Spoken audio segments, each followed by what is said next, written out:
Students, तो आप सभी का स्वागत है स्टडी विद आकाश के यूट्यूब चैनल पे। आज हम बात करने वाले हैं क्लास 12 पॉलिटिकल साइंस का 2021 का ही मॉडल पेपर है। ठीक है, तो मैं आपको जो है प्रीवियस ईयर का जितना भी मॉडल पेपर आया था उसको मैं सॉल्यूशन बता रहा हूँ। ठीक है, 2013 से लेकर 2025 तक का।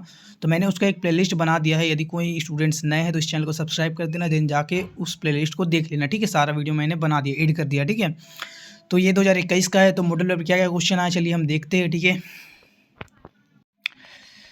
तो ठंडा बहुत है यार।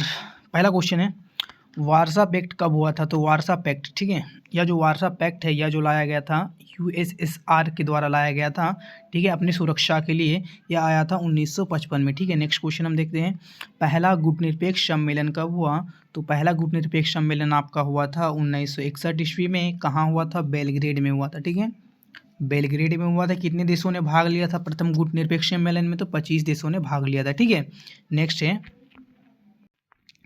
आपका तीसरा क्वेश्चन है, सोवियत संघ के विभाजन के बाद रूस का प्रथम निर्वाचित राष्ट्रपति कौन था? ठीक है, जब सोवियत संघ का 1991 में जब विभाजन हो गया, ठीक है, वह जो था 15 देशों से मिलकर बना था। ठीक है, 15 देशों से मिलकर बना था सोवियत संघ। उसके बाद सोवियत संघ का विघटन हो गया और उनमें से एक प्रमुख देश था रूस। ठीक है, तो सोवियत संघ बाद में क्या बन गया? रूस। ठीक है, तो रूस का जो प्रथम जो निर्वाचित राष्ट्रपति हुआ उसका उनका नाम था बोरिस येल्त्सिन। ठीक है, जो कि ऑप्शन नंबर बी में दिया गया है। नेक्स्ट है, यूरोपीय आर्थिक सहयोग संगठन की स्थापना कब हुई? तो यूरोपीय जो आर्थिक सहयोग संगठन की स्थापना हुआ था 1948 में हुआ था। यह जो 1939 से द्वितीय विश्व युद्ध में जितने भी लोग हार गए थे, मतलब जितने भी देश जो क्षतिग्रस्त हो गए थे, ठीक है, उनको सहायता प्रदान करने के लिए इस आयोग का जो है निर्माण किया गया था। ठीक है, नेक्स्ट देखते हैं, कौन आसियान का सदस्य नहीं है? तो आसियान का सदस्य नहीं है आपका श्रीलंका, जो कि ऑप्शन नंबर डी में दिया गया है। बहुत इजी क्वेश्चन था। निम्न में छठा है, निम्न में से कौन सी पार्टी नई राजनीति का प्रतिनिधित्व करने का दावा करती है? तो नई राजनीति का जो प्रतिनिधित्व करने का दावा करती है उसका नाम है आम आदमी पार्टी, जो कि ऑप्शन नंबर सी में दिया गया है। ठीक है, नेक्स्ट देखते हैं, हरित क्रांति का संबंध है, यानी who is related to green revolution? ठीक है, तो उनका नाम है स्वामीनाथन। ठीक है, ऑप्शन नंबर ए सही हो जाएगा। नेक्स्ट देखते हैं हम, देन आपका आठवां क्वेश्चन है, राष्ट्र निर्माण की चुनौती है, challenge two nations building is. ठीक है, तो राष्ट्र निर्माण का चुनौती क्या क्या वो बताना है।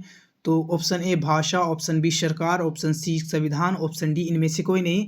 तो राष्ट्र निर्माण की चुनौती जो है संविधान है। ठीक है, संविधान में बहुत सा जो है अंग दिया गया है। ठीक है, जैसे अखंडता, फिर एकता, तो ये सब जो दिया गया है सब संविधान में दिया गया है। तो संविधान का जो है महत्वपूर्ण मतलब जो है चुनौती था। ठीक है, कि उसको एक करना।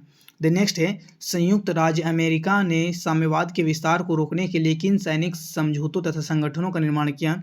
तो संयुक्त राज्य संघ अमेरिका ने जो है नाटो बनाया 1949 में। ठीक है, फिर सीटो बनाया, फिर सेंटो बनाया। तो उपर्युक्त सभी, ठीक है, इनमें से सभी का जो है बनाया गया था। आपका 10वां क्वेश्चन है, सोवियत संघ में कितने संघीय गणराज्य थे? तो मैंने आपको पहले ही बता दिया कि सोवियत संघ जो बना था वह 15 गणराज्यों या 15 देशों को से मिलकर बना था। ठीक है, नेक्स्ट है, भारत के राष्ट्रपति प्रणब मुखर्जी ने 2 जून 2015 के किस पूर्वी सोवियत देश की यात्रा की थी? तो उस देश का नाम था बेलारूस। ठीक है, जो बेलारूस लिखा हुआ है यहाँ पे, ऑप्शन नंबर ए वो सही हो जाएगा। नेक्स्ट देखते हैं हम, 1969 में कांग्रेस के विभाजन के समय उसका अध्यक्ष कौन था? 1969 में कांग्रेस का विभाजन हो गया था। ठीक है, देन उसका जो अध्यक्ष था उस समय उनका नाम था के कामराज। ठीक है, नेक्स्ट देखते हैं हम, आपातकाल की ज्यादतियों की जांच करने के लिए निम्न में से कौन आयोग गठित किया गया था? तो उस आयोग का नाम था सह आयोग, जो कि ऑप्शन नंबर बी में दिया गया है। नेक्स्ट क्वेश्चन देखते हैं हम, 1952 से 1967 के बीच भारत राजनीति में किस पार्टी का वर्चस्व रहा? ठीक है, तो उस पार्टी का नाम था कांग्रेस। ठीक है, इसे एक दलीय प्रभुत्व का दौर भी बोला जाता है। ठीक है, नेक्स्ट देखते हैं हम, कौन सी रेखा भारत और बांग्लादेश के बीच सीमा निर्धारित करती है? तो उस रेखा का नाम है रेड क्लिफ लाइन। ठीक है, रेड क्लिफ लाइन जो है वह भारत और बांग्लादेश के बीच स्थित है। भारत का पहला उप प्रधानमंत्री कौन था?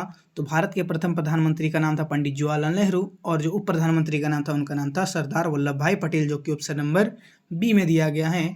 नेक्स्ट है आपका 17वां क्वेश्चन, संयुक्त प्रगतिशील गठबंधन का नेतृत्व किस पार्टी द्वारा किया जा रहा है? तो उस पार्टी का नाम है कांग्रेस पार्टी, जो कि ऑप्शन नंबर सी में दिया गया है। नेक्स्ट है, मंडल आयोग की सिफारिशों को 1990 में किस प्रधानमंत्री ने लागू किया था? तो मंडल आयोग का सिफारिश था। ठीक है, तो उसको जो लागू किया था वीपी सिंह ने 1990 में किया था। ठीक है, नेक्स्ट है, आपातकाल के दौरान नवनिर्माण आंदोलन का नेतृत्व किसने किया था? तो उनका नाम था जयप्रकाश नारायण, ठीक है, जो कि ऑप्शन नंबर सी में दिया गया है। नेक्स्ट क्वेश्चन देखते हैं हम, नीति आयोग का पदेन अध्यक्ष कौन होता है? तो मैं आपको पहले ही बता देना चाहता हूँ कि नीति आयोग से पहला एक आयोग था जिसका नाम था योजना आयोग, ठीक है। योजना यह बना था 24 मार्च 1950, ठीक है, 24 मार्च 1950 को यह बना था। देन इसको समाप्त कर दिया गया था जब मोदी सरकार आया, ठीक है, मोदी सरकार आया, देन इसको समाप्त करके नीति आयोग बना। नीति आयोग कब बना? तो 1 जनवरी 2015, ठीक है, 1 जनवरी 2015 को बन गया।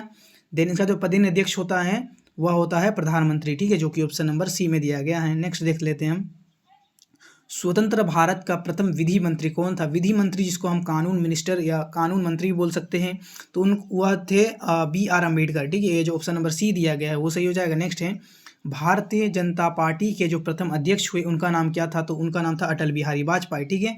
नेक्स्ट देखते हैं हम, भारतीय संविधान का अनुच्छेद 370 किस राज्य से संबंधित था मीन्स अभी नहीं है, ठीक है, तो उसका नाम है जम्मू कश्मीर, ठीक है। नेक्स्ट देखते हैं हम, 2000 में किस राज्य का निर्माण नहीं हुआ? तो हुआ है आपका छत्तीसगढ़, उत्तराखंड और झारखंड, ठीक है, तो उस सब का हुआ है और मिजोरम का जो है नहीं हुआ है। नेक्स्ट है, 1948 में संयुक्त राष्ट्र संघ ने कौन सी घोषणा अपनाई?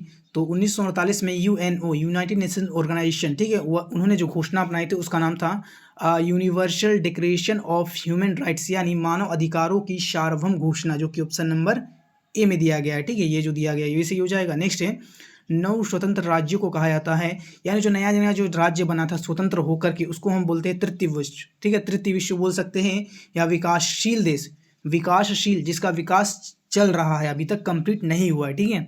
नेक्स्ट देखते हैं, संवैधानिक संकट कब उत्पन्न हुआ? संवैधानिक संकट जो उत्पन्न हुआ था वह हुआ था 1975 में जब आपातकाल हो गया था, ठीक है। नेक्स्ट देखते हैं, जब 1975 में देश में आपातकाल लागू किया गया था तो भारत का जो राष्ट्रपति था उसका नाम क्या था? ठीक है, तो उस समय प्रधानमंत्री थी इंदिरा गांधी और जो राष्ट्रपति थे उनका नाम था फखरुद्दीन अली अहमद, जो कि है बी में, ठीक है, फखरुद्दीन अली अहमद। नेक्स्ट है, 14 बैंकों का राष्ट्रीयकरण किस वर्ष हुआ था? तो 14 बैंकों का जो राष्ट्रीयकरण हुआ था 1969 में हुआ था, ठीक है।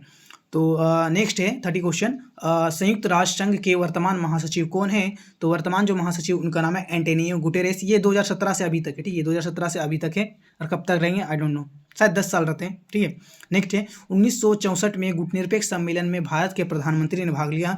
तो 1964 का जो सम्मेलन हुआ था, ठीक है, उसमें भाग लिया था आपका लाल बहादुर शास्त्री ने। नेक्स्ट है, 1955 में पाकिस्तान जो है किस संधि का सदस्य बना था? तो बगदाद संधि, ठीक है, जो कि ऑप्शन तो यहाँ दिए ही नहीं है, बगदाद संधि हो जाएगा, ठीक है। नेक्स्ट है, संयुक्त राष्ट्र संघ की महासभा किसकी अनुशंसा पर महासचिव की नियुक्ति करती है? तो सुरक्षा परिषद, ठीक है, जो ये दिया गया सुरक्षा परिषद की ही अनुशंसा पर जो है महासचिव का नियुक्ति होता है। ओके, नेक्स्ट है, 10 जनवरी 1966 को भारत और पाकिस्तान के बीच जो हुआ था उसको हम ताशकंद समझौता बोलते हैं, ठीक है, ताशकंद समझौता, ठीक है, शिमला समझौता हुआ था आपका 1972 में। नेक्स्ट है, द्विराष्ट्र सिद्धांत, ठीक है, यह जो दिया गया है द्विराष्ट्र सिद्धांत, यह जो है मोहम्मद अली जिन्ना का देन है, ठीक है, मोहम्मद अली जिन्ना का देन है। प्रधानमंत्री बनने के बाद जो क्या नाम है, चौधरी चरण सिंह, यहाँ जो दिया गया है चौधरी चरण सिंह ने जो है एक बार भी संसद का मुंह नहीं देखे, इन संसद कभी गए ही नहीं थे, ठीक है। नेक्स्ट है, शीत युद्ध काल में नाटो का गठन अमेरिका द्वारा किया गया, ठीक है, शीत युद्ध का जब दौर चल रहा था तो नाटो का गठन हुआ था 1949 में, ठीक है, 1949 में हुआ था, तो वह जो हुआ था अमेरिका के द्वारा किया गया था। नेक्स्ट है, राज्य पुनर्गठन आयोग के अध्यक्ष थे, तो राज्य जो पुनर्गठन आयोग का अध्यक्ष हुआ तो उनका अंदर फजल अली, ठीक है। नेक्स्ट है, रूस, ठीक है, यहाँ रूस सुरक्षा परिषद का जो है अस्थायी सदस्य है। रेड हड़ताल जो हुआ था 1974 में हुआ था, किनके द्वारा समाप्त हो गया ना, तो रेड हड़ताल जो हुआ था किसके द्वारा किया गया था, ये क्वेश्चन आया था जॉर्ज फर्नांडिस, ठीक है, जॉर्ज फर्नांडिस के द्वारा किया गया था, ठीक है, ये समाप्त हो 1974 में, ठीक है। देन शीत युद्ध क्या, गुड नाइट, ऐसा बहुत सा क्वेश्चन है, ये आपको एग्जाम से पहले हो जाएगा, कोई दिक्कत वाला बात नहीं है। तो जितने भी स्टूडेंट्स है वो यदि इस चैनल पे नए हैं तो चैनल को सब्सक्राइब कर लेना, ठीक है, थोड़ा बहुत इस वीडियो को अपने दोस्तों लोग के साथ शेयर कर, ज़्यादा नहीं 5 शेयर कर देना, मैं बहुत उतने ही में खुश हो जाऊँगा, ठीक है। तो मिलते हैं नेक्स्ट वीडियो पे।